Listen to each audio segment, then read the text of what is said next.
The morning they changed the locks, the temperature had already dropped to 31 degrees. Margaret Calloway stood on the front porch of the house she had lived in for 42 years, a small cardboard box balanced in her arms, wearing the same blue cardigan she had worn every winter since 1987. The cardigan was thin now, the elbows almost translucent with wear, but she had never once considered throwing it away. Some things, she believed, were worth keeping no matter how worn they became.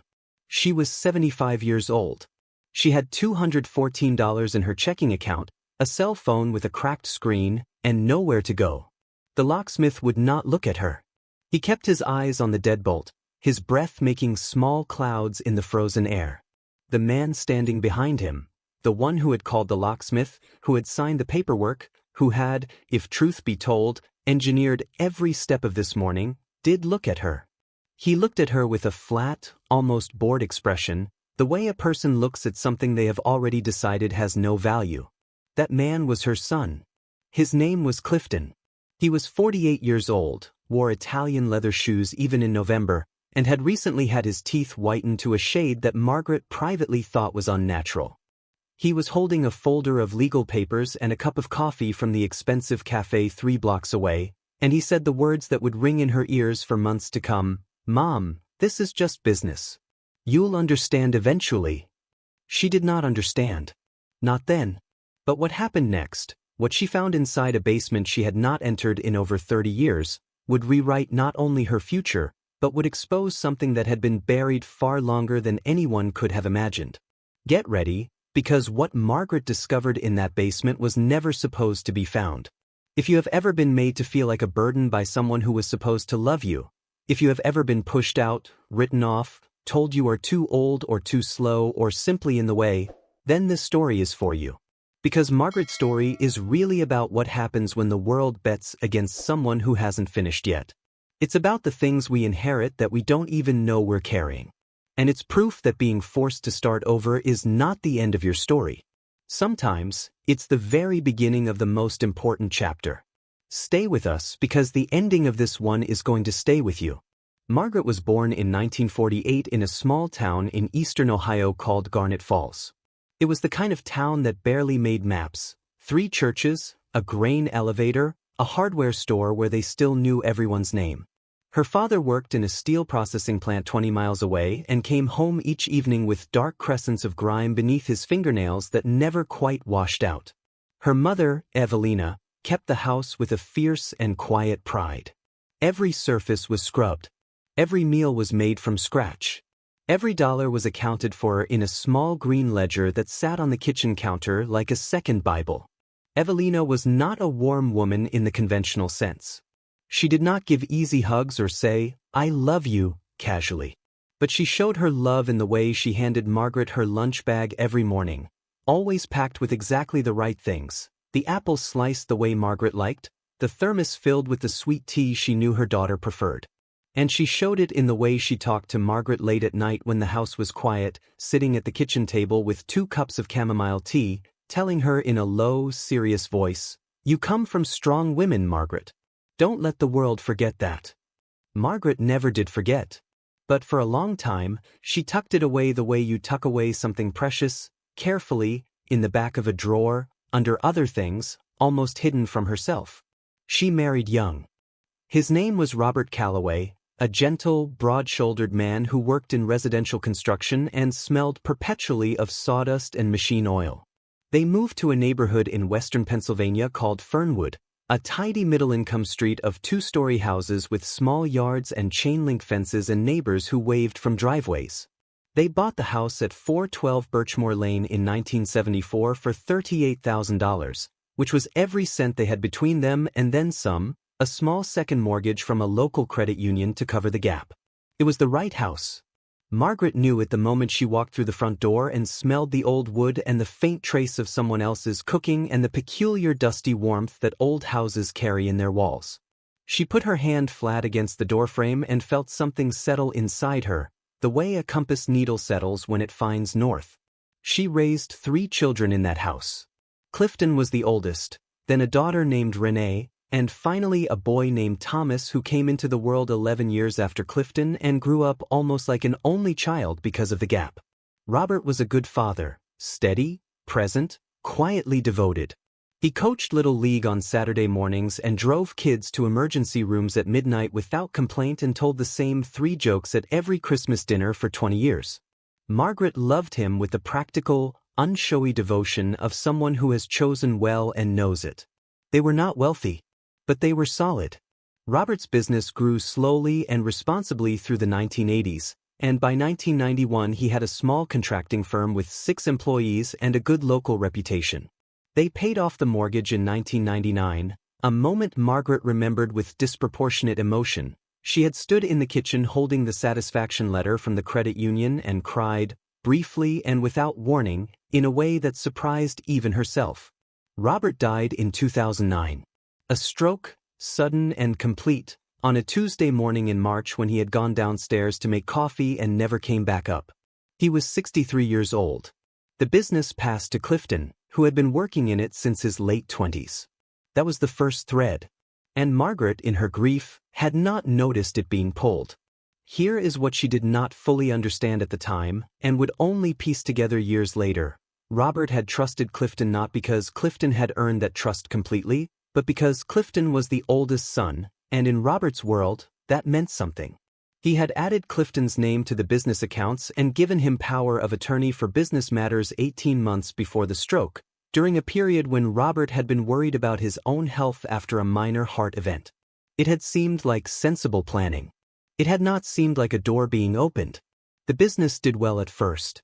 Clifton was ambitious and smart and presentable in a way that brought in larger contracts. For the first few years after Robert died, he sent Margaret a monthly check, described informally as profit share, that covered her basic expenses and then some. She never asked too many questions. She was grieving. She trusted her son. He was Robert's son, after all, and she had really deeply believed, that some of Robert lived on in him. But then the checks became irregular, then smaller. Then, in 2019, they stopped. Clifton explained it in a phone call that lasted less than 4 minutes. The market was difficult, he said. The business was restructuring. He had new investors who required him to formalize things. He was sorry, but the informal arrangement couldn't continue. Margaret had not been prepared. She was 66 years old by then, with a part-time job at a fabric store that paid $11 an hour, and a savings account that contained slightly less than she had assumed because she had trusted Clifton to manage several investments that had not, he now revealed, performed well. She adapted. She always adapted. She picked up extra shifts at the fabric store and she cut her grocery budget, and she told herself it was temporary, that Clifton was under pressure, that he would come through. She called him every few weeks. He was usually brief and distracted. He said things like, "I'm working on it, Mom," and "let's talk next month," and "you know how it is." She did not know how it was. But she believed him, because she had spent nearly 5 decades believing in her children the way Evelina had believed in her, with a completeness that left no room for alternatives. And then 2021 arrived, and Renee called Margaret from Cleveland with a trembling voice and said, "Mom, you need to sit down. I have to tell you something about Clifton and the house." Margaret sat down in the blue floral armchair by the living room window, the one that had been in that room since 1983, and she listened to what her daughter told her. The listening took 11 minutes. By the end, her hands were cold. The house at 412 Birchmore Lane, the house she had lived in for 42 years, the house Robert had touched with his own hands 100 times, the house that held every Thanksgiving and every Christmas morning and every ordinary Tuesday that had made up her life, had been refinanced. Twice. Without her knowledge. And a portion of the equity had been withdrawn and directed into a business account that Clifton controlled. There was paperwork, Renee said. Paperwork that Margaret had signed, but couldn't remember signing, because it had been slipped in among other documents during a period when Margaret had been managing Robert's estate and signing things on a daily basis, trusting Clifton to explain what was in front of her. "He forged your name on some of it," Renee said quietly. Or, "I don't know if it was forged, but you need a lawyer to look at it, Mom." Margaret sat in the blue chair for a long time after Renee hung up. The house was quiet around her. The refrigerator made its usual low hum. Outside, a car went slowly down Birchmore Lane, its headlights sweeping across the living room wall. She had been planted in this house. And someone had been quietly uprooting her. She hired a lawyer, a younger woman named Patricia Ellsworth who practiced out of a small office on Claremont Avenue and charged $200 for an initial consultation, which meant Margaret ate ramen for 3 days that week to cover it.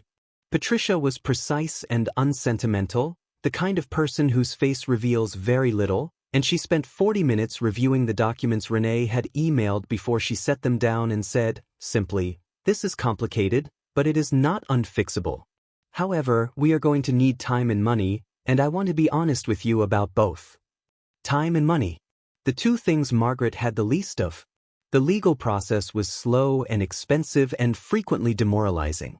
Clifton retained a firm with 4 attorneys and a paralegal who sent letters that ran to 12 pages and were designed, Patricia explained, to be exhausting. The strategy, she said, was attrition, to make the process cost more than the outcome was worth, and to hope that Margaret would give up. "They're betting you'll fold," Patricia said at one point, frankly. "Then they don't know me very well," Margaret said. But the truth was, the pressure was immense. Margaret's legal fees reached $14,000 by mid-2022, paid in installments with money borrowed against her small remaining savings, against the tiny life insurance policy Robert had left, against the desperate generosity of Renee, who was herself a schoolteacher with 2 children and a mortgage and not much surplus. And then the legal process hit a wall. A crucial piece of documentation, the original title transfer records from 2009, could not be located in the county records in the expected form. Without it, Patricia said, they were working with one hand tied behind their backs. In November of 2022, a judge granted a temporary injunction that allowed Clifton to proceed with a forced sale of the property to recover what he claimed were outstanding business debts in which the house had been used as collateral. The eviction notice arrived on a Wednesday. Margaret had 60 days. Renee offered her couch. Thomas, who lived in Arizona with his wife and 2 teenagers, sent money and called every evening and said, "Mom, just come here, please," with a desperation that made Margaret's heart ache because she knew she was frightening him. Her friends, a small, loyal circle of women she had known for decades, gathered around her with practical love, bringing food, helping her pack, offering spare rooms and pull-out sofas. But 60 days passes the way cold water passes, faster than you expect, more completely than you prepare for. On January 14, 2023, at 9:17 in the morning, the locksmith changed the locks on 412 Birchmore Lane while Clifton stood on the porch in his Italian shoes drinking his expensive coffee, and Margaret stood there too, holding her cardboard box, wearing her thin blue cardigan, and not crying, not yet, because she had decided on the drive over that she would not give him the satisfaction of seeing her cry. "Mom, this is just business. You'll understand eventually." She walked to Renee's car. She put the box in the back seat. She got in the passenger side and she closed the door, and then, only then, when the car had pulled around the corner and the house had disappeared from view, she bent forward and put her face in her hands and made a sound she had never made before. A low, hollow sound, from somewhere deep and old, the sound of something that has held its shape for a very long time finally breaking. Renee drove without saying anything. She reached over once and put her hand on Margaret's back. That was enough. The weeks that followed were the kind of weeks that don't fit neatly into any story you would choose to tell about yourself. They were the weeks you survive rather than live. They were the weeks of sleeping in a familiar place that is not your home, of wearing clothes that don't belong to your drawers, of waking at 3 in the morning with your heart pounding and reaching for something that isn't there. Renee's apartment was on the 2nd floor of a building in East Side Pittsburgh, 2 bedrooms, 1 bathroom, a kitchen that smelled of coffee and children's cereal, a living room where Margaret's air mattress lived at night and was deflated and tucked behind the couch each morning. The building's heating system worked unevenly. Margaret's corner of the living room was always slightly colder than the rest, and she slept in 2 pairs of socks and the blue cardigan and told herself she was fine. She was not fine. But fine was not the goal. Getting through was the goal. She applied for 3 jobs in her first 2 weeks, despite Patricia telling her to rest. She was not built for resting when there was pressure. She applied to a fabric and craft store, a library branch that needed a part-time reader for children's story hour, and a small florist's shop 2 miles from Renee's apartment. She was honest about her age on all 3 applications because she had never learned how to be anything else. The craft store called her in for an interview, and then, after a young manager in a polo shirt looked at her resume for approximately 90 seconds, told her they were looking for someone with more recent customer service experience. She was 75. Her most recent job had been the fabric store she'd left to deal with the legal situation. She thanked him and left and sat in her car in the parking lot for 4 minutes, watching people push carts through the lot, and then she called Renee and said simply, "Next one." The florist hired her. 20 hours a week, $13 an hour. Her manager was a round-faced woman named Dolores who was 61 years old herself and had no patience for nonsense and a deep respect for anyone who showed up on time. Margaret showed up 15 minutes early every single day. Within 2 weeks, Dolores let her arrange the display window, which was a privilege usually reserved for people who had been there at least 6 months. The work was good. It was physical in a way that kept her mind from circling too long. Flowers had a vocabulary she understood, stems cut at angles, water fresh and clean, the brief and transient beauty of things that do not last but are beautiful precisely because of that. Some mornings she would stand at the workbench with her hands in cold water and roses and think, this is what it means to be planted. Not comfortable, not permanent, but growing anyway. Because she had begun to understand something. Being forced to start over is not the end of your story. It's just proof that the story isn't finished. But the story was about to get harder before it got better. Patricia called in late February with news that landed like something cold dropped down the inside of her shirt. A secondary claim had surfaced, a mechanic's lien filed against the property in 2017, which Clifton had apparently allowed to accumulate without notifying Margaret. It complicated the legal picture significantly. If the lien held, even the small amount of equity that Patricia had been fighting to recover from Margaret might be absorbed.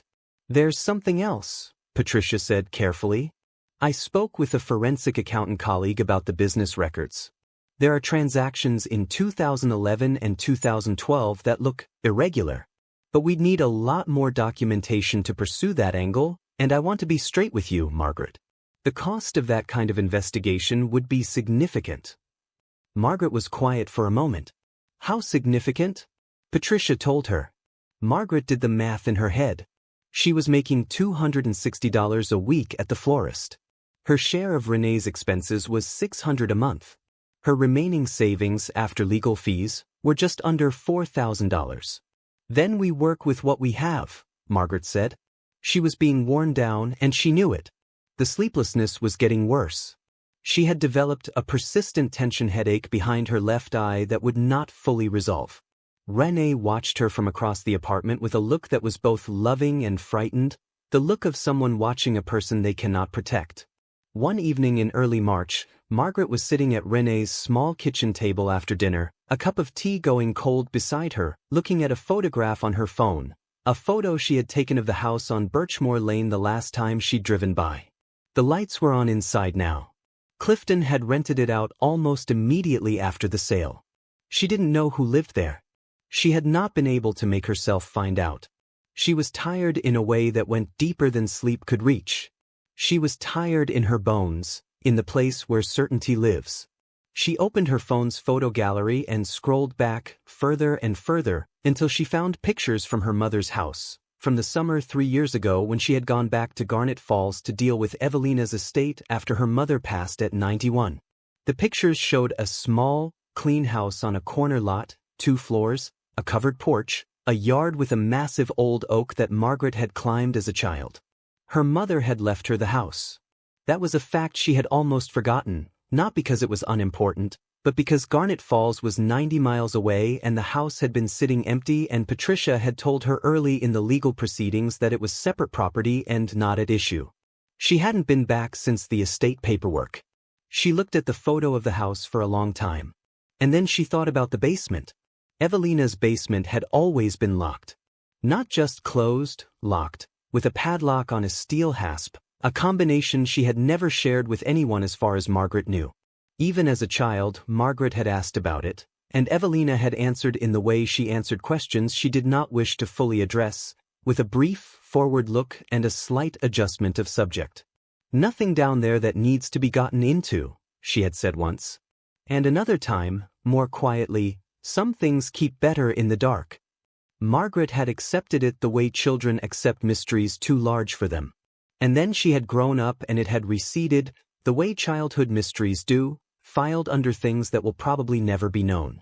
But sitting there at Renée's kitchen table in the cold March evening, with the tea going cold and her left temple throbbing and her life in fragments, she found herself thinking about it with a new and urgent attention.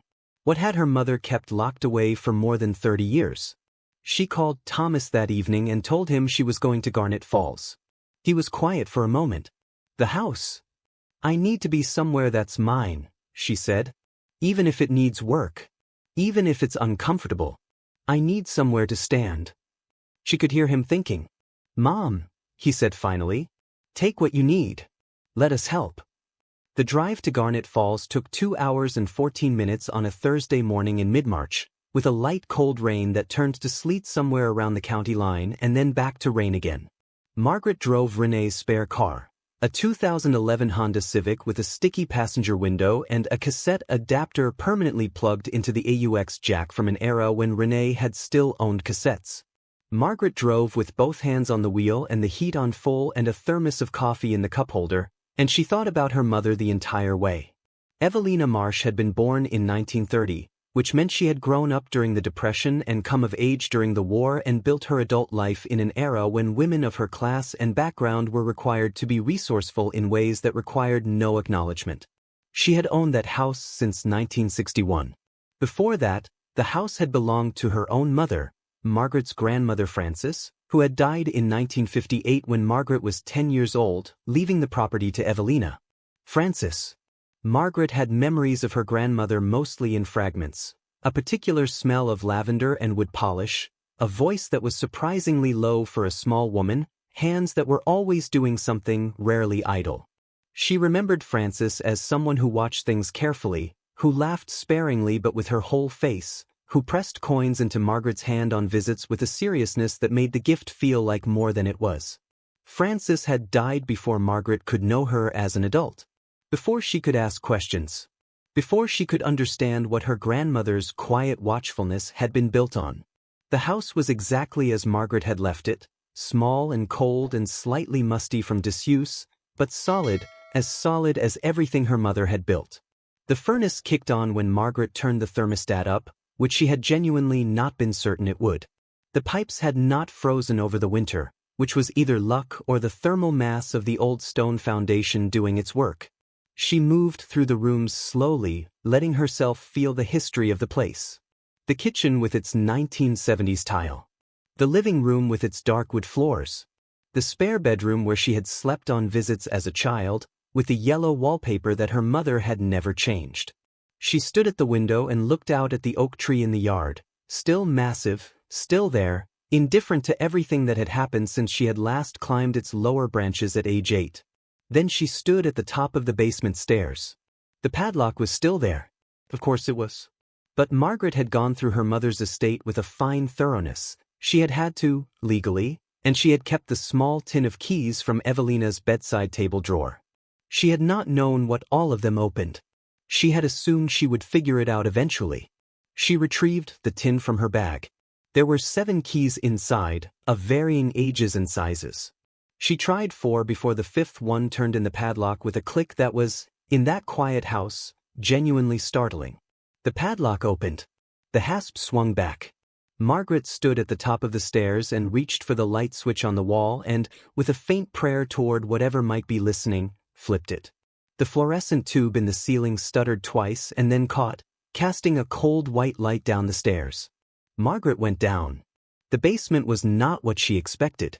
It was not a horror, not a ruin, not a forgotten jumble of a life. It was organized, very deliberately, almost archivally organized, in a way that spoke to significant effort over significant time. There were shelves along the back wall lined with cardboard boxes, all labeled in her mother's distinctive handwriting. There were 2 old filing cabinets in the corner, locked with small key locks. There was a workbench along the left wall with tools hanging above it on a pegboard, each tool outlined in faded paint so you could see its shape when it was removed.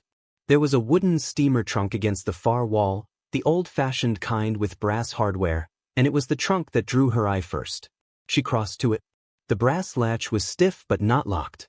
She lifted the lid. Inside was paper. A lot of paper.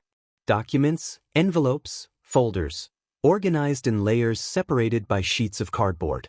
On top was an envelope sealed with tape that had yellowed and stiffened with age, with 2 words written on the front in handwriting that was not her mother's. She recognized it immediately, despite 30 years of distance. It was her grandmother Frances's hand. The 2 words on the envelope said, "For Evelina." Margaret's hands were not entirely steady as she carried the envelope to the workbench and set it under the direct light. She stood there for a moment with her hands flat on the surface, breathing. She could feel her own heartbeat. She told herself, "Open it slowly. Whatever this is, open it slowly." She peeled the tape back carefully. The envelope had been sealed with something beneath the tape, a wax-like substance that had dried and cracked. Inside were 3 folded pieces of paper, a letter, and behind the letter, 2 other documents. She read the letter first. It was dated September 1957, 1 year before Frances died. The handwriting was Frances's, deliberate and slightly old-fashioned, with the particular elegance of someone who had been taught penmanship in an earlier era. It was addressed to Evelina directly, as a mother writing to a daughter. The letter began, "By the time you read this, I will be gone, and I think you will find certain things in this house that I was not brave enough to show you while I lived. I am sorry for that, Evie. I was afraid of what you would think, and I was afraid of making your life harder than it needed to be. But I believe now that I was wrong to keep it from you. And I believe you will know what to do with what I've left." Margaret had to stop and breathe. She continued reading. Frances, it turned out, had known something about the land beneath this house, and the land that had originally surrounded it, before parcels were sold off in the 1940s. In the 1920s, when Frances had first come to this house as a young bride, she had befriended an elderly neighbor, a man named Harlan Drexler who had been a land surveyor for 40 years. Harlan, in the final years of his life, had told Frances something that she had written down and kept and never fully acted on, partly from poverty and partly from the particular way that women of her era had learned not to push too hard against systems that were not built for them. He had told her that the land under this property and the adjacent parcels, land that had been mostly farmland and then been subdivided in the late 1800s, had a specific legal history regarding mineral rights and subsurface easements that had never been properly resolved in the county records. And he had told her there was a deed, an original deed from the 1890s, that contained language about those rights that had been overlooked or deliberately obscured in subsequent transfers. He had given her a copy. It was folded inside the letter. Margaret unfolded it with hands that she now noticed were trembling. It was old paper, thickened with age, slightly brown at the edges, but legible. And it was exactly what the letter had described.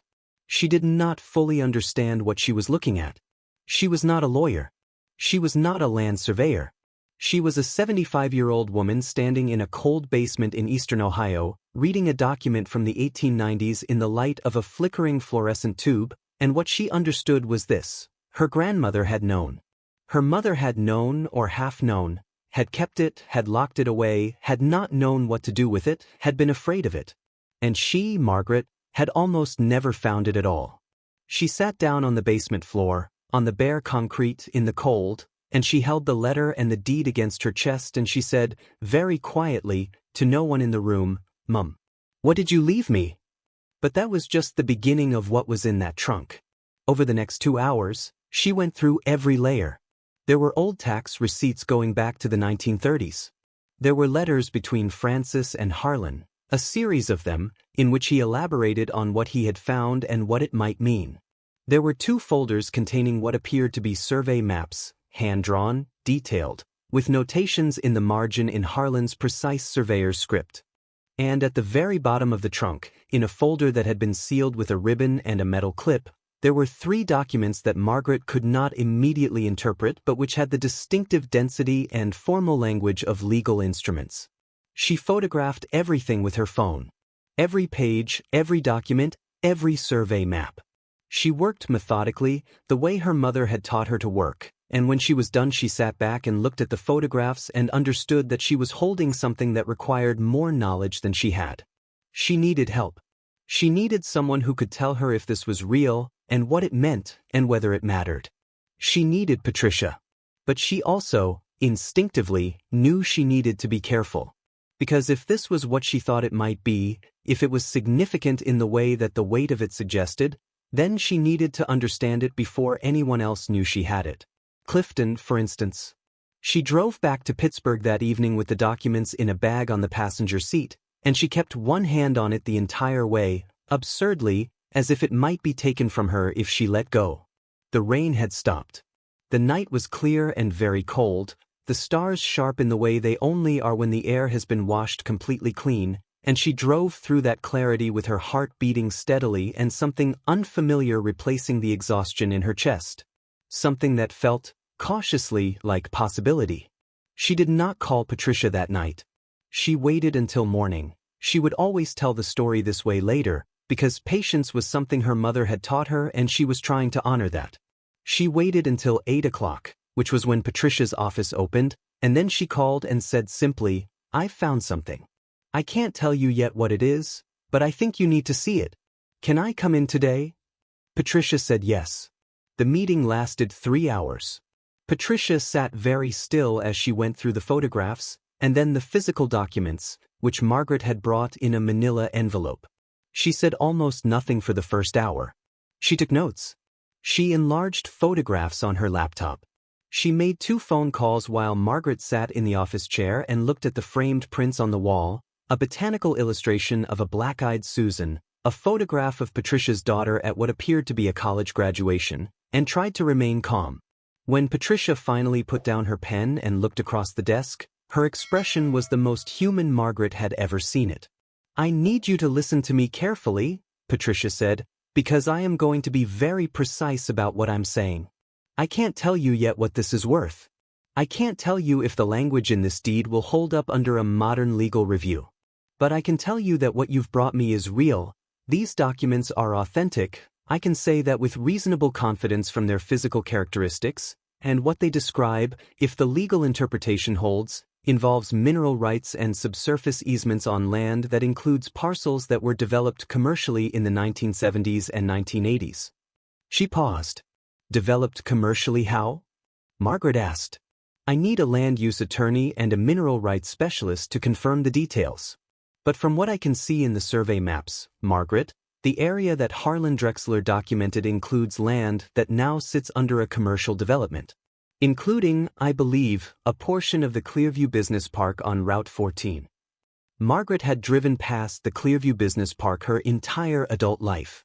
It was a large, flat expanse of warehousing and commercial space on the eastern edge of the county. She had never thought about what was beneath it. "What would that mean?" she asked. Patricia looked at her with a directness that was almost gentle. "If the mineral rights language in this deed holds, and if the subsurface easements were never properly extinguished in subsequent title transfers, and based on what I can see, there is a strong argument that they were not, then there is a legitimate claim to compensation for commercial use of that subsurface access. Potentially a significant one." The room was very quiet. "How significant?" Margaret said. Patricia was quiet for a moment.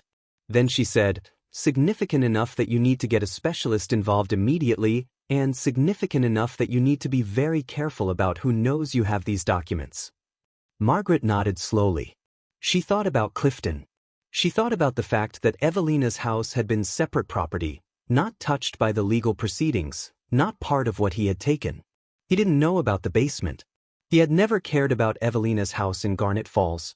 Too far, too small, too ordinary. He hadn't known to look. "He made a mistake," Margaret said quietly. Patricia looked at her. "Who did?" "Someone who thought he'd taken everything." Margaret looked back at the botanical print on the wall. "He missed something." The specialist Patricia brought in was a man named Gerard Follo, a mineral rights and land use attorney from Columbus who had spent 30 years on exactly this kind of case: historical title disputes, dormant mineral rights claims, subsurface access litigation. He was methodical and unhurried and charged more per hour than Margaret made in a week, but Patricia negotiated a contingency arrangement, meaning he would take his fee from the eventual settlement rather than upfront. That negotiation alone, Margaret would say later, was worth more than she could calculate. Gerard spent 6 weeks going through the documents, the county records, the historical survey data, and a commissioned geological survey of the property in question. He made 2 trips to Garnet Falls.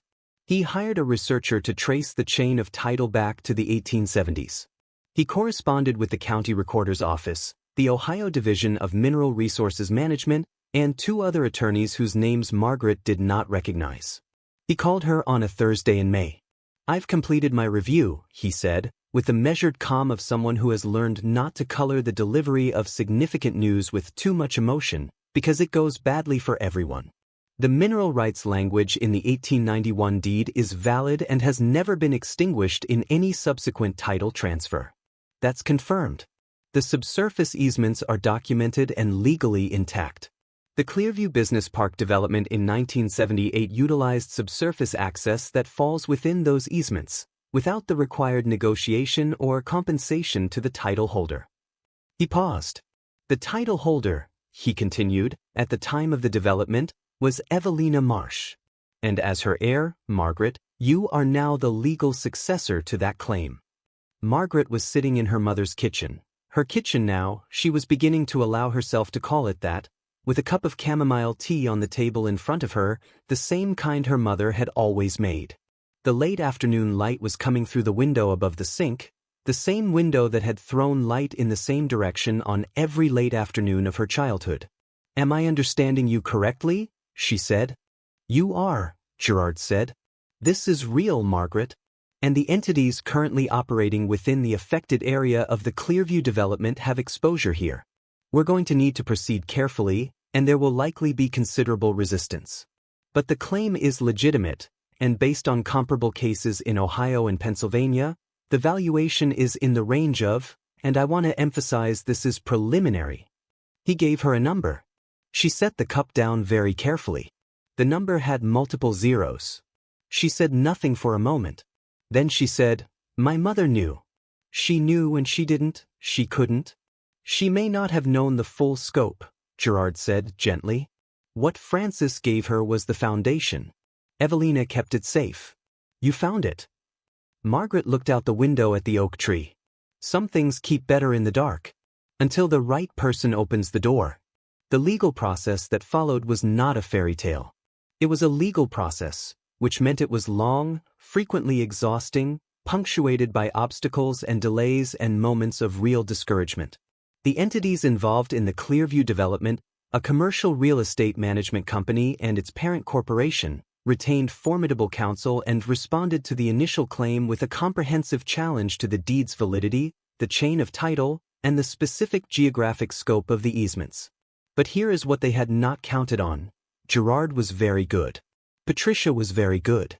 And Margaret, having been forged by 60 days of notice and 42 years of quiet strength and a childhood spent listening to her mother talk at the kitchen table about what strong women are made of, Margaret was unbreakable in the way that the best things are unbreakable, the way old wood is unbreakable, with a toughness that gives a little and then holds. The discovery process unearthed something else entirely, something that Patricia found in the corporate filings from 1977 and 1978, documentation showing that the development company's predecessor had been aware of the historic easement at the time of construction and had made a deliberate decision not to pursue negotiation or disclosure, calculating that the original title holders, 2 elderly women in a small Ohio town, would either never know or never be able to pursue it. They had been right for 60 years. They had not counted on the trunk. Clifton learned about the claim approximately 4 months into the process, when it became part of public court filings. Margaret was told he had called Patricia's office twice in one day. Patricia had not returned his calls. He called Margaret next. She answered. The call lasted 8 minutes, and it was unlike the call she had imagined having with him. He was not apologetic, she had not expected him to be, and she was past expecting things from him. He was alternately demanding and conciliatory in the way of someone who has just realized they have badly miscalculated. He asked if they could talk about the situation. He implied that they might work together on this. He used the word family 3 times in 8 minutes. She let him finish. Then she said, "Clifton, you told me losing my home was just business. I've decided to take you at your word." She ended the call. He retained a lawyer, the same firm that had handled the eviction proceedings, and filed a claim asserting a partial interest in the mineral rights on the basis of his role in managing the family's assets after Robert's death. It was a thin argument, Gerard said, and it was built on the same questionable paperwork that had already been flagged in the original eviction litigation. But it added weight to the proceedings, and it was clearly designed to do what it had always been designed to do: make everything harder and longer and more expensive. It didn't work. For one specific reason: Renee, who had been quietly and persistently gathering documentation for 2 years, had managed to compile a record of Clifton's irregular financial transfers that was, when presented to the court as part of the counterclaim Patricia filed, deeply damaging to his credibility. There were transfers from business accounts to personal accounts during periods of claimed business loss. There were investment records showing funds that had been directed away from their intended purpose. There were emails, archived, recovered, presented, that showed explicit awareness of the documents Margaret had signed under pressure during the estate proceedings. The judge reviewing the counterclaim called it, in her written ruling, a pattern of financial manipulation conducted over multiple years with the deliberate intent of depriving the plaintiff of property rights to which she was legally and morally entitled. Clifton's claim to any portion of the mineral rights was denied. His liability in the original property dispute was confirmed. The settlement with the Clearview Development's parent company was finalized in November of 2023, 9 months after Margaret had first descended those basement stairs in the dark. The final amount, after legal fees and expenses, was more than Margaret had ever seen in her life, enough to change the rest of it completely, and enough to make her sit in her kitchen in Garnet Falls for a full 10 minutes after Gerard called with the news, just sitting, with her hands in her lap and her eyes on the oak tree in the yard. She did not cry right away. She sat with it. She let it be real. Then she called Renee. Then Thomas. Then Dolores at the florist's shop, because Dolores had never asked questions but had given her 20 hours a week and had let her arrange the window display, and that was a kindness that deserved a phone call. The blue cardigan was hanging on the back of her kitchen chair when she called Dolores, and she looked at it while she talked, and she thought, "I'm not throwing this away. Not ever." What Margaret did with what she found in the basement is not a story about luxury. That's important to understand. She did not suddenly become someone who forgot what it felt like to sleep on an air mattress in her daughter's living room, or what it felt like to do the math on a grocery receipt in the parking lot, or what it felt like to stand on her own porch while someone changed the locks. She remembered. She was built to remember. She had the house in Garnet Falls fully restored, not renovated into something it had never been, but restored, carefully and specifically, to be what it had always been, except sound and warm and right. She hired a local contractor from the county, a woman named June who ran a small crew and had grown up in Garnet Falls herself. The work took 4 months and was done with attention to the original materials, because Margaret believed the house deserved to remain itself. She established a small legal aid fund in partnership with Patricia's firm, a fund specifically designed to help older women in financial and property disputes who could not afford representation. She named it for her grandmother, the Francis Marsh Legal Fund. It was not enormous. It did not have to be enormous to matter. She went back to the florist shop, but differently, she invested in Dolores's business, becoming a silent partner, and the shop expanded into the empty space next door and added an arrangement studio where Dolores began teaching classes on weekends. Margaret helped on Saturday mornings sometimes, not because she needed to, but because she wanted to, because her hands in cold water and roses was still something that held her in the present tense in a way she valued. She fixed the heating system in the Garnet Falls house so that no corner was ever colder than any other. She bought a new cardigan, navy blue, thick wool, from a small shop in downtown Garnet Falls, but she kept the old one on the chair. Some things are worth keeping not because they are perfect, but because they tell you where you came from and what you survived. She planted a garden in the spring. Nothing fancy, tomatoes, herbs, sunflowers along the south fence. She worked in it on evenings when the light was long and warm, in the particular way that spring light is long and warm in eastern Ohio, where the sky opens up wide and the fields go on and everything that looked dead in February is suddenly, impossibly, green. Renee came for a week that summer with the children. Thomas came with his family in August. They sat on the porch in the evenings and looked at the oak tree and talked until late, and Margaret listened to her grandchildren laugh at something in the yard and felt something settle inside her, the way a compass needle settles when it finds its direction. She had been uprooted. That was true. She had been forced out of the place she had grown into, the place she thought she was permanently planted. But here is what she understood now, in a way she had not been able to articulate at the beginning. Being uprooted is not the same as being destroyed. Some seeds need to be moved before they can grow into their full size. Some things, some people, cannot reach what they are capable of until they are forced to look for new ground. She had been planted somewhere she thought was permanent. And when she was pulled out, she had found ground that was older and deeper and more nourishing than anything she had known before. She had found what her grandmother had put there, waiting for someone ready enough to find it. Being forced to start over is not the end of your story. Margaret knew that now, not as a consolation but as a fact, as true as the surveyor's measurements in Harlan Drexler's careful hand, as true as the oak tree's rings, as true as the compass finding north. She sat on her porch one evening in late August, the air warm and soft, the fireflies beginning to move in the yard, and she thought about Evelina sitting at this same kitchen table 40 years ago, holding those documents, deciding to lock them away. She did not blame her mother. She understood her. The world Evelina had navigated had been one in which the safest thing a woman could do with something powerful was hide it and wait. She had waited. And then she had waited too long. But she had kept it. She had kept it in the dark, safely, until someone came who was ready. And Margaret, at 75, after everything that had been taken and everything she had found, understood that she was finally, fully, unambiguously that someone. Some things keep better in the dark, until they find the right light. If this story moved you, if you saw someone you know in Margaret, someone who has been underestimated, pushed out, told they were done when they weren't, drop one word in the comments that describes how this story made you feel. Just one word.